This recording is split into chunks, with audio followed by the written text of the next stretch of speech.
Hello everyone, welcome back to the life science tutorial. So students, इस video में हम लोग जैसा कि आप यहाँ पर देख पा रहे हैं बात करने जा रहे हैं most important topics for CSIR net life science. कौन से यूनिट से? यूनिट नंबर 8, जिसको हम लोग जेनेटिक्स या इनहेरिटेंस बायोलॉजी के नाम से जानते हैं।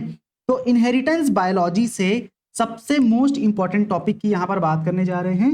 यूनिट नंबर 8 है और ये ऐसे मोस्ट इंपॉर्टेंट टॉपिक्स हैं जिनको पिछले 15 सालों के क्वेश्चन पेपर को एनालाइज करके फिर आपके सामने यहाँ पर लाया गया है। तो हम लोग 3 कैटेगरी में बात करते हैं। वैसे तो सबसे मोस्ट इंपॉर्टेंट टॉपिक जिनको आपको स्किप करना ही नहीं है, उनको तो पढ़ना ही पढ़ना है। उसके बाद फिर मीडियम फ्रिक्वेंट टॉपिक आता है, मीडियम इंपॉर्टेंट टॉपिक, और उसके बाद फिर लेस इंपॉर्टेंट टॉपिक, है ना।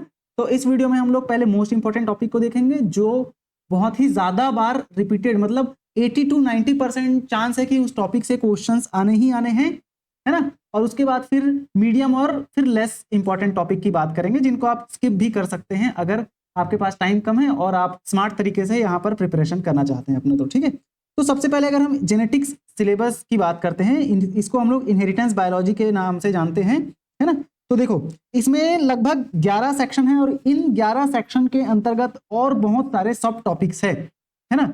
मतलब ये सभी क्या है, मेन हेडिंग है, मेन टॉपिक्स है, लेकिन इनके अंदर अभी और लगभग 6-6, 7-7 टॉपिक्स है। तो भाई 11 और हर के अंदर और 7-7, 8-8 टॉपिक सबको मिलाएंगे तो लगभग 50-60 टॉपिक बन जाता है। अब भाई 50, 60, 70, 80 टॉपिक है, इस सभी टॉपिक्स को पढ़ पाना तो पॉसिबल नहीं है ना। पॉसिबल है लेकिन आपके पास बहुत टाइम है तब। लेकिन हमको अगर टाइम कम है और कम टाइम पे प्रिपरेशन करना है एग्जाम का, तो उसके लिए हमको क्या करना पड़ता है, स्मार्ट अप्रोच अपनाना पड़ता है। ठीक है, स्मार्ट वे से स्टडी करनी होती है कि ऐसे टॉपिक को पहले सेलेक्ट करो और उनको पहले पढ़ो जिनसे कि क्वेश्चंस हर बार आने ही आने हैं, है ना।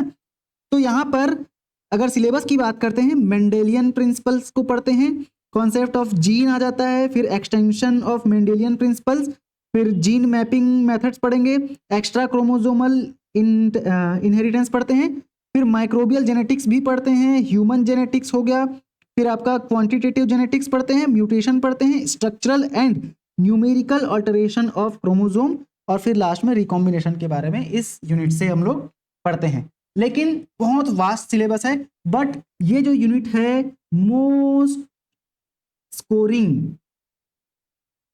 तथा मोस्ट इंपॉर्टेंट यूनिट है भाई। इस यूनिट को आपको स्किप नहीं करना चाहिए क्योंकि देखो इसमें ना न्यूमेरिकल टाइप क्वेश्चन आता है। ठीक है, न्यूमेरिकल, तो न्यूमेरिकल क्वेश्चन इसके लगेगा जरूर कि यार न्यूमेरिकल मैथ्स मेरे से कहां बनेगा, लेकिन इजी इजी न्यूमेरिकल होता है, छोटा छोटा फॉर्मूला होता है और उन्हीं फॉर्मूला में रख के फिर वो क्वेश्चंस बन जाते हैं। ठीक है, तो न्यूमेरिकल टाइप क्वेश्चन आ जाता है इसमें, डायग्रामेटिकल क्वेश्चन ज्यादा पूछे जाते हैं, है ना, एक्सपेरिमेंटल क्वेश्चन, उसके बाद फिर डायग्रामेटिक क्वेश्चन इस यूनिट से ज्यादा पूछे जाता है। तो आपको पहले ये भी देखना होता है कि किस टाइप्स के क्वेश्चंस पूछे जाते हैं, उसके बाद फिर किस टॉपिक से ज्यादा क्वेश्चन पूछा जा रहा है ना। तो चलो देखते हैं यहाँ पर, है ना। याद रखना हमेशा, अगर टाइम कम है और हमको प्रिपेयर अच्छे से करना है, अपने एग्जाम इफेक्टिव तरीके से क्वालिफाई करना है, तो बिल्कुल आपको स्मार्ट वे ऑफ एजुकेशन या स्मार्ट वे ऑफ स्टडी अपनाना ही पड़ेगा। और वो स्मार्ट वे ऑफ स्टडी क्या है कि पहले तो पता करो कि इस यूनिट से किस टाइप्स के क्वेश्चन आ रहे हैं, उसके बाद फिर किस टॉपिक से क्वेश्चन। तो आपको इधर उधर जाने की जरूरत नहीं है, ये जो टॉपिक्स है यहाँ पर हम लोग अभी मोस्ट इंपॉर्टेंट टॉपिक की बात कर रहे हैं। ठीक है, तो मोस्ट इंपॉर्टेंट टॉपिक ये आपको बताया कैसे जा रहा है, पिछले 15 सालों के क्वेश्चन पेपर को एनालाइज करके उसके बाद फिर आपके सामने ये रखा जा रहा है।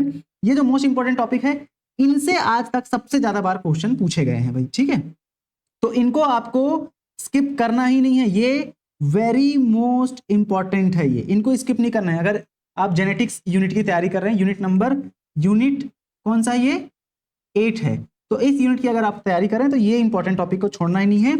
इस इंपॉर्टेंट टॉपिक में क्या क्या आ जाता है भाई, लिंकेज एंड मैपिंग, फिर pedigree analysis, microbial genetics, chromosomal variation, population genetics, ये बहुत इंपॉर्टेंट है भाई, पॉपुलेशन जेनेटिक्स, है ना, जीन इंटरैक्शन हो गया, जेनेटिक प्रोबेबिलिटी, और फिर मिसलेनियस कॉन्सेप्ट, है ना। मिसलेनियस कॉन्सेप्ट का मतलब क्या होता है कि 2-3 कॉन्सेप्ट को मिलाकर क्वेश्चन पूछ देते हैं भाई। तो ये जो जितने कॉन्सेप्ट है ना, ये हो गया, है ना, सभी कॉन्सेप्ट को मिलाकर क्वेश्चन पूछा जाता है, इसलिए आपका सब कॉन्सेप्ट क्लियर अच्छे से होना जरूरी है। फिर मेंडेलियन जेनेटिक्स से भी बहुत क्वेश्चन आते हैं। अब यहाँ पर भी सीक्वेंसिंग ऐसे ही किया गया है कि ऊपर वाले जो टॉपिक्स हैं इनसे सबसे ज्यादा क्वेश्चन पूछे गए, फिर नीचे वाले से, है ना। तो आप सबसे पहले क्या पढ़ेंगे, लिंकेज एंड मैपिंग।